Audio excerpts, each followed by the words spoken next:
morning, everyone, and welcome back to Procore Podcast, Learning on the Job. We hope you enjoyed last week's episode with Christina Woodkey on OKRs, leadership, and taking risk. Taking risks in life. Well, this week we have episode 4. Who do we speak with this week? This week we had our very own marketing leader, Jim Sinai. New marketing leader. New marketing leader. Well, is it new? 4.5 months at Procore is about a year. Yeah, well, okay. It's all relative, but we got to speak with him, sit down, talk about marketing strategy, the importance of marketing to an organization, and talked about a big event that we'll be working on. Which is Groundbreak 2019 coming in Arizona. I thought the best part about Jim's episode was how he went into detail about his marketing journey and his professional journey, figuring out what he really values and how that was core to so many of his decisions to where he got today. Definitely. So without further ado, I hope y'all enjoy this episode. Remember, you can listen to it on Apple, Spotify, YouTube, and wherever else you prefer podcasts. So without further ado, please enjoy this episode with Jim Sinai. Tell us about yourself a little bit, Jim. Sure. My name is Jim Sinai. I run marketing here at Procore. As I said, I've only been here a few months. And prior to that, I've been working 8 years at doing software and product marketing at Salesforce. And before that, a pretty healthy career in sales and business development. So kind of always been in the software space, always been on the sort of the go-to-market side. But I work very closely with product and just love working on that frontier of helping new technologies come into market. I saw that you've had some sales experience as well as marketing. How relatable are those two? I am of this bias that some of the best marketers in the world have some of the best. Let me restate that: enterprise B2B marketers in the world, because there's a lot of types of marketers out there. Yeah. Some of the best B2B marketers in the world have worked in sales, and one of the things that makes, I think, why there's so important is that so much of how products are sold to businesses are in partnership with sales and marketing. And if marketers don't understand how salespeople think and work, it's really hard to think about how to be a true partner to them and to close that daylight between those two departments.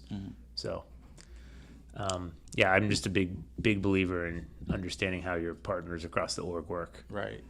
And that's good. It's a good way to have that empathy too, if you have that experience from both sides. Yeah, I mean, I would just say it's like the same thing. Like, why do we have so many people from the construction trade working at Procore? Right. If we were all technologists here, we would have how much empathy? We'd have like no empathy for our customers. So just being able to have a team that has that empathy for how the other half of the world lives, or the other half of your partner lives, is really important. Right. Well, thanks for your introduction. Real quick, welcome to Procore Podcast. So before we go into further questions, a little bit about what we do here is we get to interview employees in Procore, leaders outside of Procore, mostly about their journey. The title of the entire podcast is Learning on the Job, just digging into how you ended up where you are today and what brought you out here. The style of our podcast is open, honest dialogue, so feel free to ask us questions back. We have a habit of also interrupting for clarity. So should I just interrupt you? Anytime. Anytime. Okay, just checking. Jump on in, yeah. Exactly, just like that. That was Good. perfect. I just want to make sure I'm on brand. And digging into, finding out a little about the why. I think Ox and I are mostly driven by curiosity to learn more. Great. So did you think you'd be where you are today? So, no, I mean, who knows what they want to do when they grow up in their life? I literally... What did you think you wanted to do? I just wanted to be happy and successful. I honestly, I had no idea. I don't think it was until I was 35 that I realized, I have a career, and that career is in marketing. Part of it was I just realized what made me happy was being part of it. I had this decision that I made when I was trying to get out of sales in my 20s to go to business school, and I had to write an essay about why I wanted to go to business school. And that's a good time in your life in your mid-20s to write an essay about yourself. And that's probably the biggest value I got out of business school, to be honest, is writing an essay about myself. Because then I basically learned that there's things I really value, which is my family, learning and growing, and community. And when I tell people what my personal values are, it's those three in that order: family, growth, and community. And a lot of sort of where I am today was because I picked a job based on those values. So I was at a business school, took a job that I thought I should have, which is working at a tech startup doing BD. It was like, everyone was like, oh, that's the coolest job in the world. And I got fired from it. And I was like, who fires me? Right. Like, I'm Jim Sinai. Yeah. I don't get fired. Yeah. But I was dating this woman who's now my wife, and I was like, I can't be a deadbeat because that's not going to work out for her. Right. So I had a motivation to be successful, and so I was looking around, and I was like, I want to attach myself to a place where I can have, sort of build wealth for my family, so get paid, learn, and have a community. And all those signs pointed to this company where I had some friends working at called Salesforce.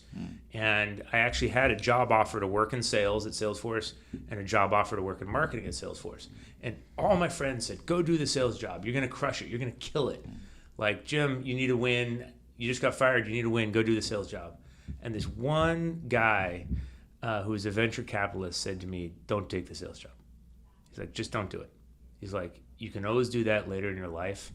But if you take it now, you'll never be able to take any other job besides sales because you'll be locked in. And you have a window right now to go do something else. And so I think I conned my way into this product marketing job at Salesforce. But once I was there, it just felt like I had slipped on a glove. And the other thing I kind of think about too is my grandfather used to be a poet and a playwright. And, we as a country, I think we put our creatives up on pedestals, even though we forget that they make no money.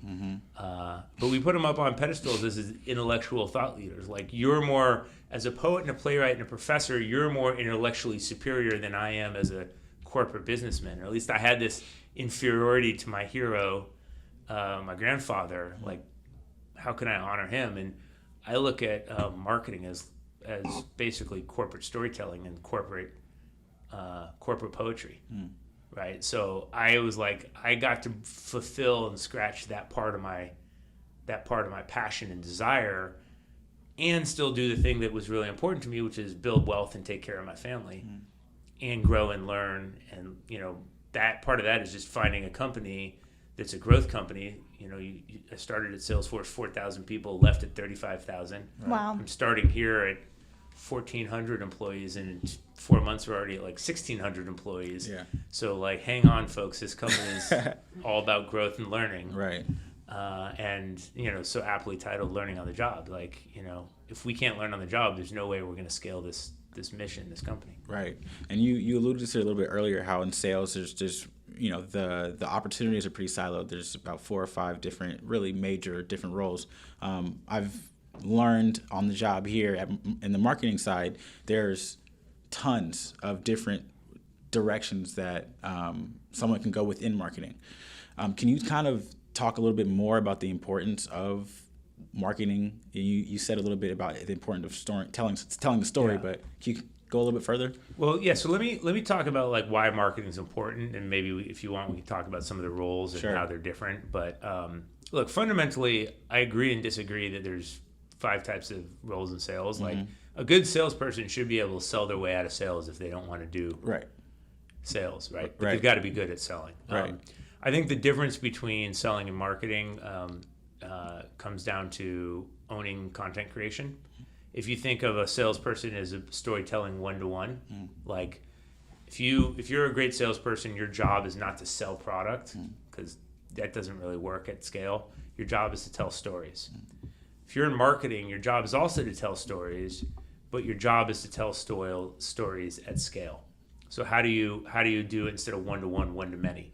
And the minute you have that construct, how you think about the story and how you think about the fidelity of the story has to change, because a salesperson can talk about they can be conversational in their story. A good salesperson is asking questions, they're listening, and then they're putting their story into their prospect's mind through the conversation. But in marketing, it's harder to have a conversation, so you really have to go out and lead with a story that is impactful and emotional. Now, the other thing that's really important about marketing is that marketing, encompassing in marketing are things that include brand, demand generation, creative, all of that.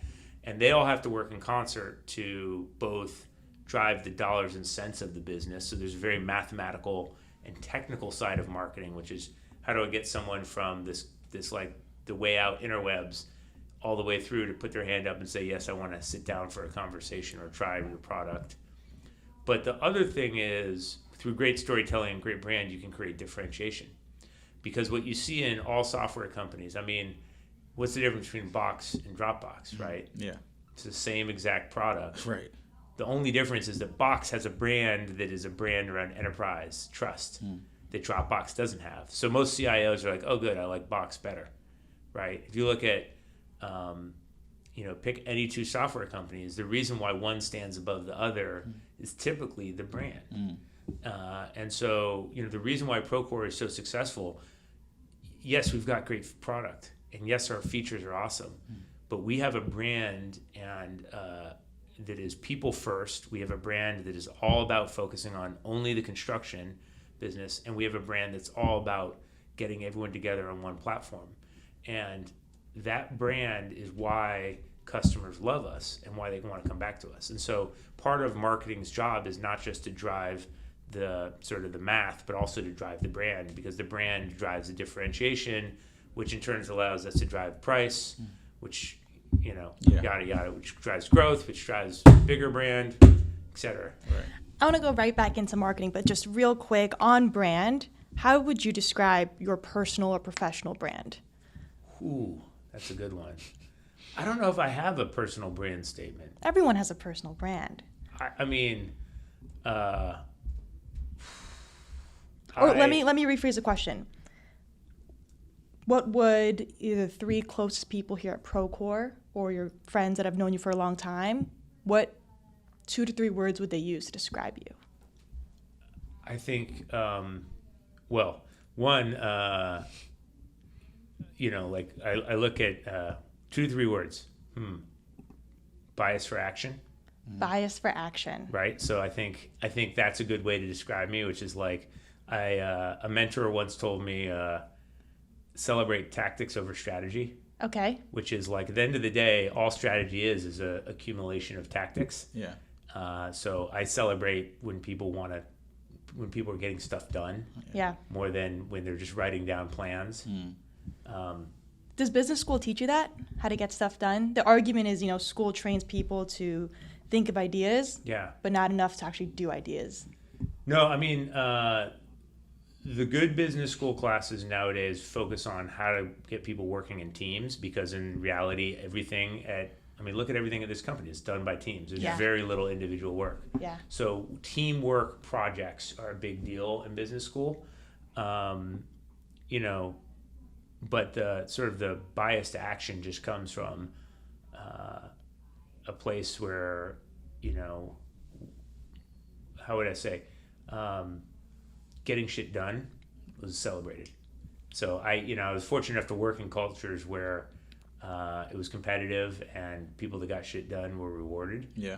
And so, I moved up pretty quickly because I was willing to put in. I mean, there's no secret. Like, I'm very clear with anyone that asks me, Jim, how did you go from a manager at age 30 to a senior vice president at age 40? I was like, it's easy. I worked 6 days a week for 4 years. And, it's not a hard science. If you put in one extra day for, I had a little advantage. My wife was in veterinarian school out in the middle of nowhere, UC Davis. And so she would study all weekend, and I would, after a day of just hanging out by myself, I'd be like, well, I guess I better do some work. Right. So I would spend Sundays doing work. But it's amazing if how much faster than everyone else you can move if you're willing to put in a full extra day a week. Totally. And, so bias for action. Yeah. Any more? I think it's been said that Jim knows the answer before the question is asked, which I don't think I want to own that. I know my personality type is ENTJ, my Myers-Briggs type. Oh, I'm an ENTJ. What does that mean? Can you? Extrovert, and the J is judgmental. Okay. So, I mean, most of the marketing leaders in our org are ENTJs, so we're all extroverts. which means we're really bad listeners, and we're all judgmentals, which means we're all judging, which means we all kind of shoot first and ask questions later. So I'm constantly practicing how to be more mindful, how to not talk first in a meeting, how to listen. But I know that my bias is like, I think I get concepts pretty quickly, and when I don't, I say so. But if I get something, I want to move quickly through them. So I'm trying to be a better listener and more patient. Okay. Yeah, that's been the fight. That's been the battle for me also. Are you ENTJ? I'm an ENTJ also. Yeah. And my entire department is actually mostly feelers rather than the other. So I've had to learn to better work with them. I have to get the empathy from where they're coming from. Yeah. We're tactful, right? Like we appreciate just the facts and be able to make a decision based off of that and keep moving. But a lot of people on my team, just really function differently. So yeah. it's, our CEO is a P and not a J at the end. That P is, instead of judging, it's perceiving. And so what I'm trying to think about, and this is good advice for anyone that interacts with TUI, is like, how do you ask it phrase it as a question rather than a statement? Instead of saying, hey, we should do this. Right. Being like, I wonder what would happen if this, or I wonder why this is the case, or have we thought about doing this? I had a mentor who said when you lead with questions like that, the person will reach your same conclusion, and people will never argue with their own conclusions. Yeah, Right. it's great ninja trickery. Yeah. I just sometimes I'm just like, screw it, guys. This is we can coach around this, but this is what we're doing, so we need to go. So, this team I was lucky enough to inherit a phenomenal group of marketers. A huge group. One, we're big, but two, we're global, and three, we're amazing. Like, everyone here is amazing. And they've done a phenomenal job of building the Procore brand. So I'm trying to be very mindful of, like, yes, I have ideas, and yes, I have opinions, but my opinions don't actually matter. The only opinions that matter are out there outside this building, Right. in our customer base. Yeah. And so if nothing else, what we're really focusing on is how do we get better at closing that feedback loop with our customers so that we're not creating marketing in a silo. Can you talk about the difference coming from a company as large as 30,000 to almost 2,000 now? I mean, what is that change like? I mean, you obviously were there at that time when they were that small. It's interesting. The last project I did in my department before I rolled out of there was roll out career ladders to 300 product marketers. In 2018 at 35,000 people. So, the company is huge, but they value growth just like we value growth. And at the end of the day, if you're at Procore and you love all the perks and all the goodness, those are only here because we're a growth company. And the minute that we as a company let go of growth is the minute that all those things have to stop. So part of it is making sure everyone's oriented and not feeling oriented to that growth goal and not feeling entitled. That we're all here working in service of the customer, in service of the construction industry, and everything kind of works itself out from there. So it's actually like, it doesn't feel that different. Crazy enough, like, there are things that you think would be nailed at a large company that are equally broken, and there's things here that are way more formalized and nailed here that a large company never figured out. Right. And I think the thing that I appreciate about being at a smaller company is we have a little bit more bob and weave. Like, we can pivot faster if we need to, and we can get everyone aligned faster if we need to. But the mentality of growth is equal, and the agility is equal. So, the loudest buzz that I hear lately coming from your team is our annual event in Phoenix, Arizona. We're all excited for. Oh yeah. Sales team. You mean the event? The event. Yeah. Yeah, so you must be asking about Groundbreak. 100%. And for those of you who are listening who don't know, Groundbreak is it's the construction technology event of the year.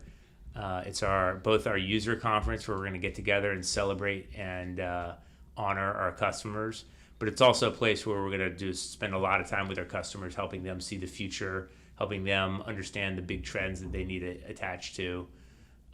We've got some great speakers lined up. Mike Rowe is one of the speakers that's going to be speaking there. We've got Mike Rowe from Dirty Jobs. From Dirty Jobs, Mike Rowe, yeah. Okay. So he's speaking there. Of course, Tui and the gang will be doing an update on Procore and our technology. And then we got a really hot band that I can't reveal just yet, so stay tuned. We're going to throw a kickin' party. Yeah. There's going to be like 4,000 plus people from the industry who are all celebrating this industry together. It's going to be wild. It's going to be awesome. Wow. What are you looking forward to? Oh, we also got Adam Grant. Like, let me just like tell you. Do you guys know who Adam Grant is? Yeah, the work podcast host. Yeah, Adam Grant? exactly. He's a professor at Penn. Yes. And one of the reasons why I'm so excited to bring him, if you think about what we're trying to celebrate, so the values of Groundbreak are inspire, connect, and learn, right? So we want to inspire you with innovation and the future of technology.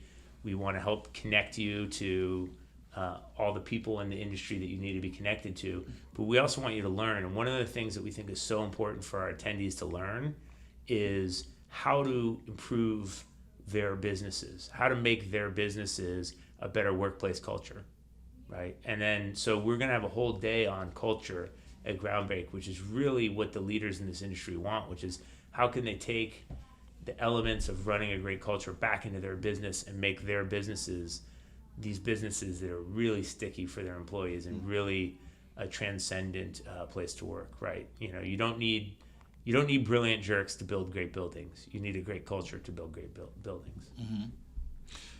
Go ahead. No, I was just gonna say I appreciate all your time and sharing about this. It's very exciting to hear your thoughts on marketing and the industry and Groundbreak upcoming.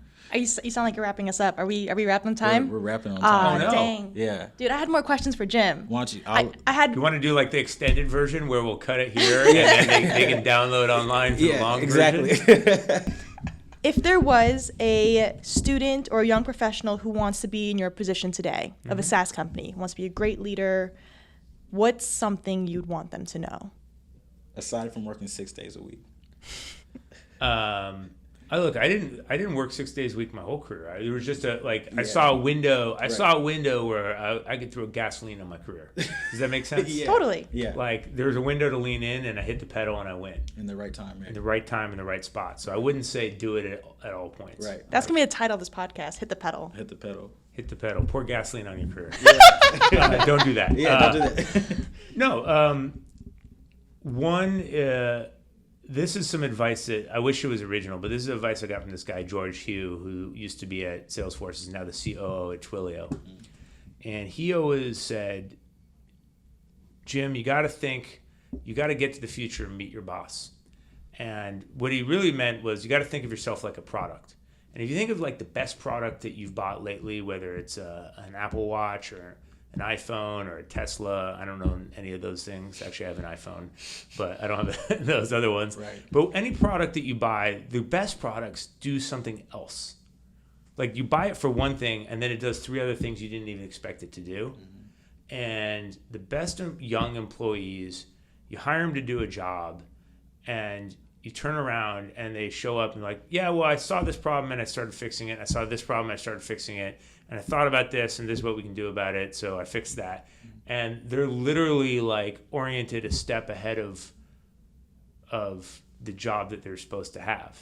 And so a different way of saying it, you could think of yourself like a product or just do the job you want without forgetting the job you have. Yeah. Right? You got to do the job you have. Another mentor of mine, when I made it to director, he's like, congratulations, now you got to act like a VP.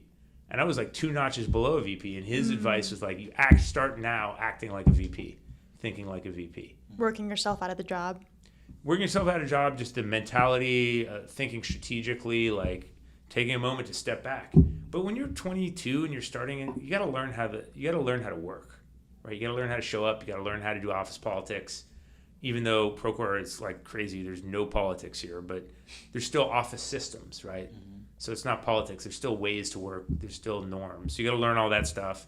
You got to learn what good looks like. You got to learn your craft, right? So like if you're a product marketer, how do you do product marketing well? If you're a creative person, how to do creative well. But assuming that you're learning your function, then you also have to start thinking about like going up. And the most important thing is having that orientation to growth and that orientation to being successful, and then it'll come. Great. Thank you, Jim. Thank you. This was awesome. Yo, cool. All right.